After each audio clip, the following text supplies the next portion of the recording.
ഇതാണ് കൊണാർക്കിലെ സൂര്യക്ഷേത്രം. ഏകദേശം 750 വർഷത്തോളം പഴക്കമുണ്ട് ഈ സൂര്യക്ഷേത്രത്തിന്. ഈ ക്ഷേത്രം കാണുമ്പോൾ ശരിക്കും നമുക്ക് അത്ഭുതവും കൗതുകവും ഒക്കെ തോന്നും. കാരണം ഇത്രയും വർഷങ്ങൾക്ക് മുമ്പ് മനുഷ്യരെങ്ങനെയായിരിക്കും ഇത്രയും വലിയൊരു ക്ഷേത്രം പണിതത്? ഇപ്പോൾ ഇത് ഏകദേശം തകർന്ന നിലയിലാണ്. അതിന് കാരണം എന്താണെന്ന് വെച്ച് കഴിഞ്ഞാൽ ഇത്രയും വർഷത്തെ പഴക്കവും പിന്നെ പല പല യുദ്ധങ്ങളും പല പല സാമ്രാജ്യങ്ങളുടെ അധിനിവേശവും ഈ കാലാവസ്ഥയൊക്കെ കൊണ്ടായിരിക്കണം. പക്ഷെ എന്തൊക്കെയാണേലും ഇത് പണിതവരെ നമ്മൾ സമ്മതിച്ചേ പറ്റത്തുള്ളൂ. കാരണം ഇത്രയും വർഷങ്ങൾ കഴിഞ്ഞിട്ടും ഇത് ഇങ്ങനെയെങ്കിലുമൊക്കെ നിൽക്കണമെന്നുണ്ടെങ്കിൽ അവരെന്ത് നല്ല രീതിയിലായിരിക്കും ഇത് പണിതത്. ഈ ക്ഷേത്രം പണിയിപ്പിച്ചത് നരസിംഹദേവൻ ഒന്നാമെന്ന് പറയുന്ന രാജാവാണ്. അന്നിത് പണിയുമ്പോൾ 3 ഗോപുരങ്ങളായിട്ടാണ് ഇവർ പണിതത്. അതിലേറ്റവും ഉയരം കൂടിയ ഗോപുരമായിരുന്നു വിമാനം.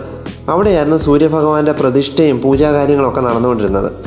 പക്ഷെങ്കിൽ ഇന്ന് ആ ഗോപുരമില്ല. കാരണം അത് മുഴുവൻ തകർന്നുപോയി. ഏകദേശം 220 അടിയോളം ഉയരം ഉണ്ടായിരുന്നതിന്. നമ്മൾ പുരി ക്ഷേത്രത്തിലൊരു ഗോപുരം കണ്ടില്ലേ, ഏകദേശം അത്ര ഉയരം. ഇപ്പം നമ്മൾ കൊണാർക്കിൽ വന്നാൽ കാണാൻ പറ്റുന്ന ഏറ്റവും വലിയ ഗോപുരമാണ് ജഗമോഹന മണ്ഡപം. അതിന് തന്നെ ഏകദേശം 128 അടിയോളം ഉയരമുണ്ട്. പണ്ട് കാലത്ത് ഒന്നിച്ചു കൂടാനും പ്രാർത്ഥനകളൊക്കെ ചെയ്യാൻ വേണ്ടിയിട്ട് ഉപയോഗിച്ചിരുന്നൊരു സ്ഥലമാണ്. പിന്നുള്ളതൊരു നാട്യമണ്ഡപമാണ്. പക്ഷേ അതിൻ്റെ ഭാഗങ്ങളും ഒന്നുമില്ല, കുറച്ചൊക്കെ ഭാഗങ്ങളേ ഉള്ളൂ. അതും ഏകദേശം നശിച്ചു പോയി. പക്ഷെങ്കിൽ ഇപ്പം നമുക്ക് ഈ ജഗൽമോഹന മണ്ഡപത്തിനകത്തൊന്നും കയറാൻ പറ്റത്തില്ല. കാരണം ഇത് തകർന്നു വീഴാൻ സാധ്യതയുള്ളതുകൊണ്ട് അവർ കമ്പിയൊക്കെ വെച്ച് സപ്പോർട്ട് ചെയ്ത് വെച്ചിരിക്കുകയാണ്. നമുക്ക് വെളിയിൽ കൂടെ നടന്ന് കാണാൻ മാത്രമേ പറ്റത്തുള്ളൂ.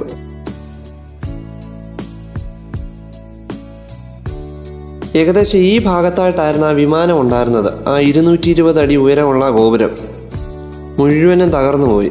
ഇപ്പം ജസ്റ്റ് ആ അടിത്തറ മാത്രമേ ഉള്ളൂ.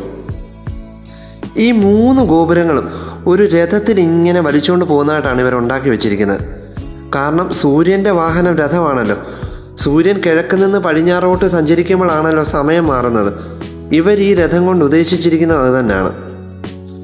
അതായത് ഈ രഥം വലിക്കുന്നത് 7 കുതിരകൾ, അതായത് ആഴ്ചയിലെ 7 ദിവസങ്ങൾ.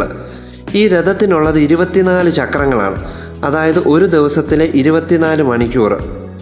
പണ്ടുള്ള ആൾക്കാർ ഈ രഥത്തിലെ ചക്രം നോക്കി സമയം പറയുമെന്നാണ് ഇവിടെ ഉള്ള ഗൈഡുകളൊക്കെ പറയുന്നത്. കാരണം സൂര്യൻ്റെ പ്രകാശം ഈ ചക്രത്തിലോട്ട് വീഴുമ്പം അതിൻ്റെ നിഴൽ നോക്കി എത്ര സമയമായെന്ന് അവർക്ക് പറയാൻ പറ്റുമായിരുന്നു. പണ്ടുള്ള ആൾക്കാരുടെ ബുദ്ധിയൊക്കെ സമ്മതിക്കണേ, അവരെത്ര കൃത്യതയോടുകൂടിയായിരിക്കും ഇതൊക്കെ പണിതത്. ഈ കാണുന്ന ചക്രം നമ്മൾ മിക്കവാറും കാണുന്നതാണ്. നമ്മുടെ 10 രൂപ നോട്ടിൻ്റെ പുറകെ കാണുന്ന അതേ ചക്രമാണിത്. എന്ത് ഭംഗിയായിട്ടാണ് അവരത് കൊത്തിവെച്ചിരിക്കുന്നത്. കൊണാർക്കിലെ ഈ സൂര്യക്ഷേത്രത്തെ പറ്റി ഒരു കഥയുണ്ട് കേട്ടോ. സത്യമാണോന്നൊന്നും അറിയത്തില്ല. ഇവിടെ ഉണ്ടായിരുന്ന ഒരു ഗൈഡ് ഞങ്ങളോട് പറഞ്ഞു തന്നതാണ്. അതായത് ഈ സൂര്യക്ഷേത്രം സ്ഥിതി ചെയ്യുന്ന ഒരു കടലിൻ്റെ തീരത്താണ്. പണ്ടുണ്ടായിരുന്ന ഈ 3 ഗോപുരങ്ങളിൽ ഏറ്റവും വലിയ ഗോപുരത്തിൻ്റെ മുകളിലായിട്ടൊരു കാന്തം ഉണ്ടായിരുന്നു. ഈ കാന്തം കാരണം ഈ കടലിൽ കൂടെ പോകുന്ന കപ്പലുകൾക്കൊക്കെ വഴി തെറ്റാൻ തുടങ്ങി. കാരണം പണ്ട് കാലത്ത് കപ്പലുകളൊക്കെ പോയിക്കൊണ്ടിരിക്കുന്നത് കോമ്പസ് നോക്കിയല്ലായിരുന്നു. ഈ കോമ്പസിനകത്തും കാന്തം ഉള്ളതുകൊണ്ട് ഈ കാന്തവും കൊണ്ട് ആകർഷിച്ച് ആ കാന്തം ശരിക്കും വർക്ക് ചെയ്യാതായി. അങ്ങനെ വന്നപ്പോൾ ഈ കപ്പലുകൾക്കൊക്കെ വഴി തെറ്റാൻ തുടങ്ങി. അങ്ങനെ ആ കപ്പലിലുള്ള ആൾക്കാർ ഇതെന്താ കാരണമെന്ന് അന്വേഷിച്ച് നടന്ന് അവസാനം അവർ കണ്ടുപിടിച്ചു, ഈ ഗോപുരത്തിന് മുകളിലിരിക്കുന്ന കാന്തം കാരണമാണ് ഈ കോമ്പസുകളൊന്നും വർക്ക് ചെയ്യാൻ പറ്റാത്തത്. അങ്ങനെ അവർ വന്ന് ആ പ്രധാന ഗോപുരത്തിന് മുകളിലിരിക്കുന്ന കാന്തം എടുത്തുകൊണ്ട് പോയി. അങ്ങനെയാണ് ആ പ്രധാന ഗോപുരം തകരാൻ തുടങ്ങിയെന്നാണ് ഇവിടെ ഉള്ളവർ പറയുന്നത്. അങ്ങനെ തകർന്ന് വീണതിൻ്റെ ഭാഗങ്ങളൊക്കെയാണെന്ന് തോന്നുന്നു ഇവിടെ എടുത്തു വെച്ചിട്ടുണ്ട്. എന്തൊക്കെയാണെങ്കിലും ഇവിടെ വന്നപ്പോൾ ചെറിയൊരു നഷ്ടബോധം തോന്നി. കാരണം എന്താണെന്ന് വെച്ച് കഴിഞ്ഞാൽ ഇത് പൂർണ്ണ രൂപത്തിലൊന്നും കാണാൻ പറ്റിയില്ലല്ലോ എന്ന് ആലോചിച്ച്. ഇപ്പം തന്നെ ഈ ഗോപുരങ്ങളൊക്കെ കാണാൻ എന്ത് രസമാണ്. അപ്പോൾ ഇത് പൂർണ്ണ രൂപത്തിൽ എന്ത് രസമായിരുന്നിരിക്കണം. ഇത്രയും വർഷങ്ങൾക്ക് മുമ്പ് ഇത്രയും മനോഹരമായ രീതിയിൽ ഇത് പണിത ശില്പികളെ നമ്മൾ ശരിക്കും നമസ്കരിക്കണം. എന്തായാലും കൊണാർക്ക് ഒരു അത്ഭുതം തന്നെയാണ്. അങ്ങനെയാണ് അവിടെ നിന്ന് ഇറങ്ങിയപ്പോൾ കണ്ടൊരു കാഴ്ചയാണിത്. കണ്ണ് കാണാൻ വയ്യാത്ത ഒരാളിരുന്ന് കച്ചവടം ചെയ്യുന്നു. പക്ഷെ പുള്ളിയോട് ഒരു ബഹുമാനം തോന്നി കേട്ടോ. എന്തായാലും പുള്ളി അധ്വാനിച്ചാണല്ലോ ജീവിക്കുന്നത്. ഞങ്ങളെക്കൊണ്ട് പറ്റാവുന്ന സാധനങ്ങളൊക്കെ പുള്ളിയുടെ നിന്ന് ഞങ്ങൾ വാങ്ങിച്ചു. കൊണാർക്ക് സൂര്യക്ഷേത്രത്തിന് വെളിയിലുള്ള മാർക്കറ്റാണ് കേട്ടോ ഇത്. ഇവിടെ ഏറ്റവും കൂടുതൽ കാണാൻ പറ്റുന്ന ചക്രങ്ങളാണ്.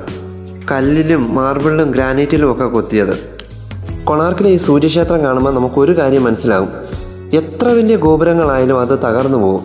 പക്ഷേ യഥാർത്ഥ സൗന്ദര്യം നമ്മുടെ മനസ്സിലിടം പിടിച്ചു കഴിഞ്ഞാൽ അതൊരിക്കലും മാഞ്ഞു പോകില്ല. കാരണം ഇന്ന് ഞാൻ ഇവിടെ കണ്ട കാര്യങ്ങൾ ജീവിതത്തിൽ ഒരിക്കലും മറക്കത്തില്ല.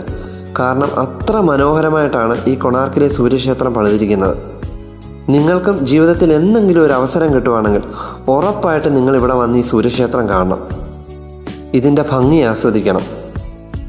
അപ്പോൾ നിങ്ങൾക്ക് ഈ വീഡിയോ ഇഷ്ടപ്പെട്ടെങ്കിൽ ലൈക്ക് ചെയ്യണം, ചാനൽ സബ്സ്ക്രൈബ് ചെയ്യാനും മറക്കരുത്.